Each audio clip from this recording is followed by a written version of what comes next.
Friends, இந்த முளைக்கட்டிய கொல்லை வச்சு மிளகாட்டின குழம்புன்னு சொல்லுவாங்க கொங்கு நாட்டு சைடில். அதை எப்படி செய்கிறதுன்னு பார்க்கலாம் வாங்க. ரொம்ப சிம்பிள் தாங்க. ஒரு நைட் ஃபுல்லாக கொல்லை ஊற போட்டுருங்க. அடுத்த நாள் தண்ணியெல்லாம் வடிகட்டிட்டு ஒரு பாக்ஸில் போட்டு மூடி வச்சிட்டிங்க அப்படின்னா ஒரே நாளில் பாருங்கள் இவ்வளோ தூரம் முளை விட்டுரும்.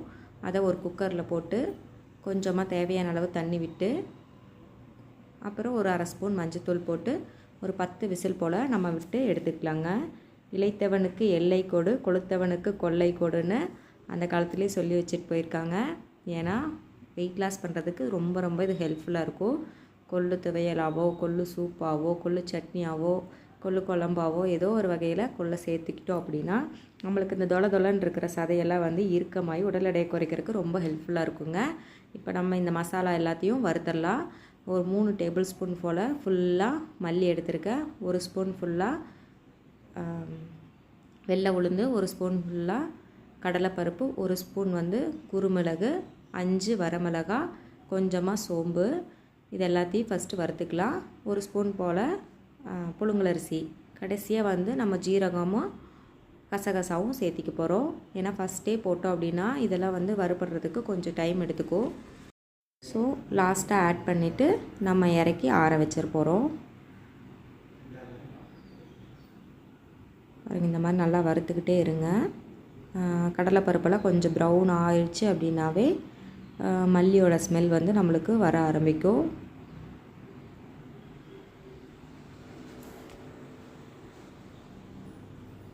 அப்புறம் ஒரு இனுக்கு கருவேப்பிலை போட்டுக்கலாம். அது நல்லா கிறிஸ்பி ஆகிற வரைக்கும் நம்ம ட்ரை ரோஸ்ட் பண்ணிக்கலாம்.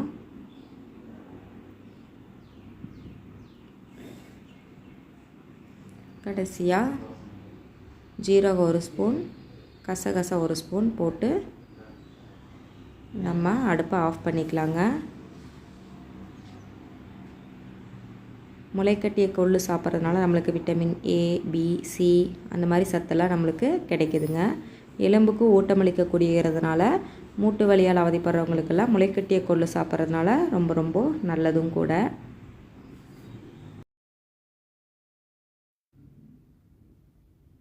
பாருங்கள், அரிசியெல்லாம் நல்லா பொரிஞ்சு வந்துருச்சு.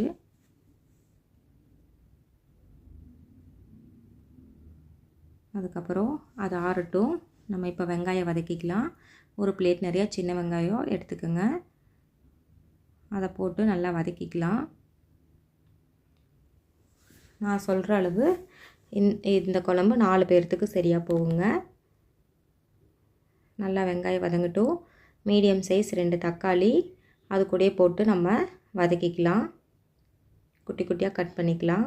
கொள்ளு மெட்டபாலிசத்தை இன்க்ரீஸ் பண்ணும். ஸோ அதனால் நம்மளுக்கு வெயிட் லாஸ், சர்க்கரை நோய், அதிக கொலஸ்ட்ரால் இருக்கிறவங்களுக்குலாம் இது ஒரு பெஸ்ட்டான உணவுங்க. நல்லா வதங்கினதுக்கப்புறம் அந்த மசாலா ஆறி இருக்கும், அதை நல்லா நம்ம பவுடராக பண்ணிக்கலாம். வாரத்துக்கு ஒரு முறையாவது கொள்ளு சேர்த்திக்கோங்க. ரொம்ப நல்லது. வெயிட் லாஸ் பண்ணுறவங்களுக்கு ரொம்ப இது ஹெல்ப்ஃபுல்லாக இருக்கும். கொள்ளு சூப்பாவோ, கொள்ளு சுண்டலாவோ, இல்லை கொள்ளு பருப்பாவோ ஏதோ ஒரு வகையில் சேர்த்திக்கோங்க. கடைசியில் ஒரு அரை கப் தேங்காய், துருவின தேங்காய் ஆட் பண்ணிக்கோங்க. ஆட் பண்ணி இறக்கிக்கோங்க. இதுவும் ஆறட்டும், அரைச்சிக்கலாம். நான் காமிச்ச ஒரு சின்ன நெல்லிக்காய் சைஸ் புளி ஊற போட்டுருங்க. கடைசியில் அது விடணும். நம்ம வறுத்து ஆற வச்ச அந்த ஸ்பைசஸ் எல்லாத்தையும் பவுடர் அரைச்சி இது கூடயே ஆட் பண்ணிவிட்டு ஒரு கிளறி விட்டுட்டு கடைசியாக கொஞ்சம் மஞ்சத்தூள் மட்டும் நம்ம போட்டுக்கலாம். கலருக்காக தான் இது.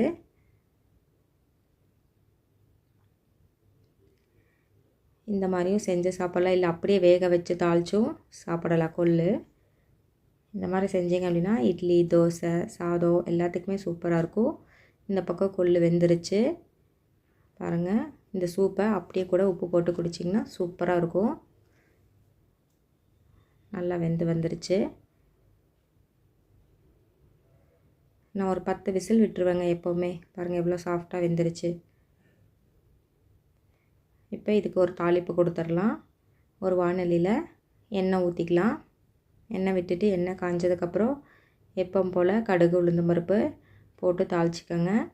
தாளிச்சிட்டு சின்ன வெங்காயம், 2 காஞ்ச மிளகாய், கருவேப்பிலை போட்டுக்கோங்க. ஆல்ரெடி மசாலா வறுக்கும் போது மிளகாய் போட்டிருக்கோம். உங்களுக்கு காரத்துக்கு ஏற்ப கூட குறைச்சி போட்டுக்கோங்க. இந்த மிளகாட்டின குழம்புக்கு கத்திரிக்காய் உருளைக்கிழங்கு போட்டு செஞ்சால் சூப்பராக இருக்குங்க. கத்திரிக்காயை குட்டி குட்டியாக கட் பண்ணிக்கோங்க. உருளைக்கிழங்கு தோல் நீக்கிட்டு கட் பண்ணி இந்த எண்ணெயிலே நல்லா வதக்கி விட்டுருங்க. வதக்கும் போதே கொஞ்சம் உப்பு போட்டிங்க அப்படின்னா காய் நல்லா வதங்கிடும். பாருங்கள், இந்த ஸ்டேஜில் நம்ம ஆட்டி வச்ச இந்த மசாலாவை உள்ளே ஆட் பண்ணிக்கலாம். ஆட் பண்ணிவிட்டு தேவையான அளவு தண்ணி கலக்கி அதிலே விட்டுடலாம். இப்போ இந்த மசாலா கூடயே நம்ம வேக வச்ச கொள்ளு ஒரு 2 கரண்டி குழம்பு கரண்டி இருக்குல்ல, அதில் எடுத்து போட்டு மிக்சியில் குறப்பாக அரைச்சி சேர்த்திக்கோங்க. குழம்பு நல்லா டேஸ்ட்டாக இருக்கும். இந்த மிளகாட்டின குழம்புக்கு மட்டும் அந்த மாதிரிங்க. நல்லா தண்ணி போல் கலக்கி வச்சுக்கோங்க. கடைசியாக கொஞ்சம் புளி ஆட் பண்ணிக்கோங்க. நல்லா கொதிக்கட்டும். இந்த மாதிரி கொதித்து பாருங்கள், அப்படியே நுரையாக இருந்துச்சு. இப்போல்லாம் நுரை அடங்குற ஸ்டேஜ் வந்துருச்சு. இந்த ஸ்டேஜில் இருந்துச்சு அப்படின்னா குழம்பு காஞ்சிருச்சுன்னு அர்த்தம். சுட சுட சாதத்துக்கு குழம்பு ஊற்றி சாப்பிட்டா சூப்பராக இருக்கும். வீடியோ பிடிச்சிருந்தால் லைக் பண்ணுங்கள், ஷேர் பண்ணுங்கள். மறக்காமல் சப்ஸ்கிரைப் பண்ணிவிட்டு பெல் ஐக்கானை கிளிக் பண்ணிவிட்டு ஆல் கொடுங்க. அப்பாவுக்கு லஞ்ச் பாக்ஸ் பேக் பண்ணலாம் வாங்க. அதுக்கு ஒயிட் ரைஸ், முளைக்கட்டிய கொள்ளு வச்சு மிளகாட்டின குழம்பு, இந்த வடகை போட்டு கொடுத்துட்டா ஃபுல் ரைஸும் காலி பண்ணிடுவா. வீடியோ பிடிச்சிருந்தால் லைக் பண்ணுங்கள். தேங்க்யூ.